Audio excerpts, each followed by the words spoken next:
মানিক উপহার নিতে অস্বীকৃতি জানিয়েছেন এবং দেশবাসীর কাছে দোয়া চেয়েছেন। ঈদ উল আজহা উপলক্ষে দেশবাসীকে শুভেচ্ছা জানালেন মির্জা ফখরুল। নিরবচ্ছিন্ন ঈদযাত্রা নিশ্চিত করতে সরকার সর্বোচ্চ চেষ্টা চালাচ্ছে, উপদেষ্টা আসিফ। এতক্ষণ শুনছিলেন সংবাদ শিরোনাম, এবারে বিস্তারিত। প্রিয় নেত্রী বিএনপি চেয়ারপারসন খালেদা জিয়াকে উপহার দিতে ফ্রিজিয়ান জাতের কালো রঙের একটি ষাঁড় গরু নিয়ে ঢাকার গুলশানে এসেছেন পটুয়াখালীর আলোচিত কৃষক সোহাগ মৃধা। কালো মানিক নাম দেওয়া সেই ষাঁড়টি গ্রহণ করবেন না বলে জানিয়েছেন সাবেক প্রধানমন্ত্রী। তিনি এমন অকৃত্রিম ভালোবাসার জন্য কৃষক সোহাগ মৃধার কাছে কৃতজ্ঞতা প্রকাশ করেছেন এবং দোয়া চেয়েছেন। এ তথ্য নিশ্চিত করেছেন বিএনপির মিডিয়া সেলের সদস্য সাইরুল কবির খান। তিনি বলেন, ব্যক্তিগত চিকিৎসক ডাক্তার AZM জাহিদ হোসেনের মাধ্যমে ম্যাডামকে বিষয়টি জানানো হয়েছে। তিনি উপহারটি ফেরত নিতে বলেছেন, এটি তার সংসারের কাজে লাগাতে বলেছেন। পাশাপাশি ম্যাডাম তার কাছে দোয়া চেয়েছেন, দেশবাসীর কাছেও দোয়া চেয়েছেন। কালো মানিককে নিয়ে বৃহস্পতিবার সকাল 10টার দিকে মির্জাগঞ্জ উপজেলার সুবদখালী বাজার থেকে সুসজ্জিত গাড়িবহর সহ ঢাকার উদ্দেশ্যে যাত্রা করেন সোহাগ। কালো মানিক নামের গরুটি উপহার হিসেবে নেবেন না বিএনপি চেয়ারপারসন খালেদা জিয়া। পবিত্র ঈদ উল আজহা উপলক্ষে তাকে এটি উপহার দিতে চেয়েছিলেন পটুয়াখালীর এক কৃষক। ফ্রিজিয়ান জাতের ষাঁড়টির ওজন প্রায় 35 মণ, বাজারে যার দাম উঠেছিল প্রায় 10 লাখ টাকা। কৃষক সোহাগ মৃধা বিএনপির কর্মী, 6 বছর ধরে লালন করছেন ষাঁড়টি। কুচকুচে কালো রঙের ষাঁড়টিকে তার পরিবারের সদস্যরা কালো মানিক বলে ডাকেন। গুলশানের পথে রওনা হওয়ার আগে সোহাগ মৃধা বলেন, কালো মানিককে আমি নিজের সন্তানের মতো করে বড় করেছি। এটিকে আমি নিজেই ঢাকায় নিয়ে গিয়ে খালেদা জিয়ার হাতে উপহার হিসেবে তুলে দিতে চাই। আমি শুধু চাই আমার নেত্রী যাতে উপহারটি গ্রহণ করে, আর এতেই আমি খুশি। আমরাগাছিয়া ইউনিয়ন বিএনপি সভাপতি রফিকুল ইসলাম বলেন, সোহাগ আমার ভাতিজা। এই গরুটি ওর পরিবারের শেষ সম্বল। গরুটিকে সে আমাদের নেত্রীর জন্য উপহার হিসেবে নিয়ে যাচ্ছেন। এটি একজন কর্মীর আবেগের বহিঃপ্রকাশ। তাকে অনেকবার বোঝানোর পরও সে কিছুতেই বুঝতে চাচ্ছে না। তাই আমাদের সবার অনুরোধ, মমতাময়ী মা এবং সবার নেত্রী খালেদা জিয়া যাতে উপহারটি গ্রহণ করেন। 2018 সালের শেষের দিকে 1,37,000 টাকায় একটি গাভী কিনেন সোহাগ। সপ্তাহ না যেতেই গাভী জন্ম দেয় একটি বাছুরের। সেই বাছুরই আজকের কালো মানিক। দীর্ঘ 6 বছরের নিবিড় পরিচর্যায় নিজ বাড়িতেই বড় করেছেন তিনি এই দৃষ্টিনন্দন ষাঁড়টি। পবিত্র ঈদ উল আজহা উপলক্ষে বাংলাদেশ সহ মুসলিম বিশ্বের সবাইকে আন্তরিক শুভেচ্ছা ও মোবারকবাদ জানিয়েছেন বিএনপির মহাসচিব মির্জা ফখরুল ইসলাম আলমগীর। বৃহস্পতিবার গণমাধ্যমে পাঠানো দেশবাসীর প্রতি দেয়া এক বাণীতে এ কথা বলেন তিনি। মোবারকবাদ জানিয়ে তিনি বলেছেন, আমি বাংলাদেশ সহ বিশ্বের সব মুসলিমকে আন্তরিক শুভেচ্ছা ও মোবারকবাদ জানাই। কামনা করি তাদের অবিরাম সুখ, শান্তি ও সমৃদ্ধি। বিএনপির মহাসচিব বলেন, পরম ত্যাগের নির্দেশনা স্বরূপ কোরবানি বা ঈদ উল আজহা পালন করা হয় আল্লাহ তাআলার সন্তুষ্টি অর্জনের জন্য। ঈদ উল আজহার তাৎপর্য হচ্ছে আল্লাহর নৈকট্য লাভ করা। সেজন্য বিশ্ব মুসলিম ঈদ উল আজহার উৎসবে মিলিত হয়। মনের অশুভ অন্ধকার দূর করে সহজ সরল অনাড়ম্বর জীবনযাপনের মাধ্যমে স্রষ্টার সন্তুষ্টি অর্জনের মূল শিক্ষার উৎসই হচ্ছে পশু কোরবানি। তিনি কোরবানির শিক্ষা স্মরণীয় করে বলেন, কোরবানির মহিমান্বিত শিক্ষায় উদ্বুদ্ধ হয়ে আল্লাহর কাছে নিজেকে সমর্পণ করা এবং মানব কল্যাণে নিজেকে উৎসর্গ করাই আমাদের লক্ষ্য হওয়া উচিত।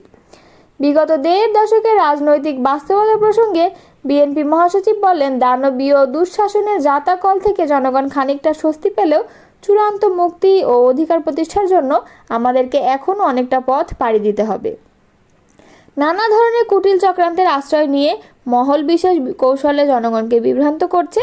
এই বিষয়ে আমাদের সকলের সতর্ক দৃষ্টি রাখতে হবে।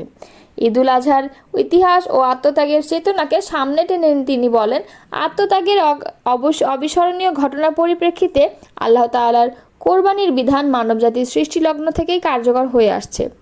স্রষ্টার প্রতি নিঃস্বার্থ আত্মনিবেদন ও অনুপম আদর্শের প্রতীকী নিদর্শন হিসেবে বিশ্বের ধর্মপ্রাণ মুসলমানরা প্রতি বছর পশু কোরবানি দেয়। এর মাধ্যমে মহান আল্লাহ পাকের প্রতি নিবেদিত বান্দা হওয়ার প্রেরণা পায়। ঈদের সামাজিক তাৎপর্য তুলে ধরে মির্জা ফখরুল বলেন, কোরবানির ঈদ বিশ্ব মুসলিমের দ্বিতীয় বৃহত্তম উৎসব। প্রতিটি উৎসবই ধর্মবর্ণ নির্বিশেষে মানুষের চিত্তবৃত্তি ও ঔদার্য প্রসারিত করে।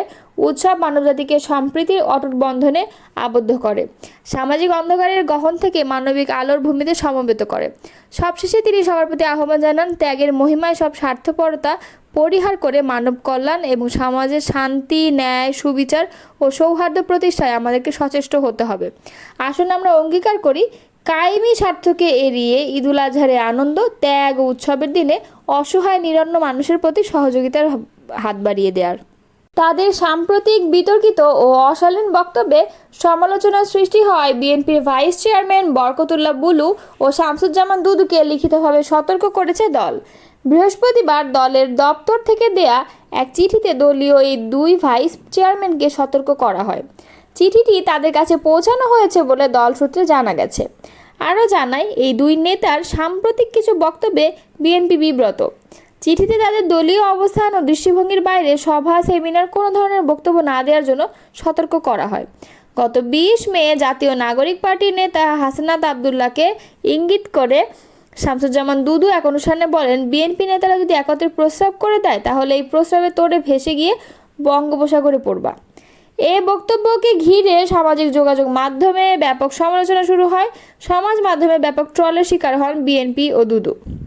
এর আগে গত 25 ফেব্রুয়ারি বিকালে কুমিল্লা টাউন হল মাঠে কুমিল্লা মহানগর বিএনপির দ্বিবার্ষিক সম্মেলনের উদ্বোধকের বক্তব্যে বুলু বলেন, শহীদ জিয়ার উত্তরসূরি হচ্ছেন তারেক রহমান, তার নামটি উচ্চারণ করতে হলে অজু করবেন। এমন বক্তব্যের কারণে সামাজিক মাধ্যমে তোপের মুখে পড়েন বিএনপির এই নেতা। সমালোচনার মুখে পড়ে তিনি এই মন্তব্যের জন্য দুঃখ প্রকাশ করেন। ঈদুল আজহার ঘরমুখো মানুষের ঈদযাত্রা নির্বিঘ্ন করতে সরকার সচেষ্ট রয়েছে বলে জানিয়েছেন স্থানীয় সরকার, পল্লী উন্নয়ন ও সমবায় মন্ত্রণালয় উপদেষ্টা আসিফ মাহমুদ সজীব ভুঁইয়া। শুক্রবার সকালে মহাখালী বাস টার্মিনাল পরিদর্শন শেষে তিনি এই কথা বলেন। পরিদর্শনে আরও উপস্থিত ছিলেন ডিএনসিসি প্রশাসক মোহাম্মদ এজাজ। পরিদর্শন শেষে প্রশাসক জানান, ভোর থেকে যাত্রী ভোগান্তি প্রশমনের লক্ষ্যে ডিএনসিসির ভ্রাম্যমাণ আদালত মহাখালী বাস টার্মিনালে অভিযান পরিচালনা করছে। এ সময় নির্বাহী ম্যাজিস্ট্রেট মোহাম্মদ শহীদুল ইসলামের নেতৃত্বে বেশি ভাড়া আদায়ের অভিযোগে কয়েকটি বাস কাউন্টারে অভিযান পরিচালনা করে ভ্রাম্যমাণ আদালত।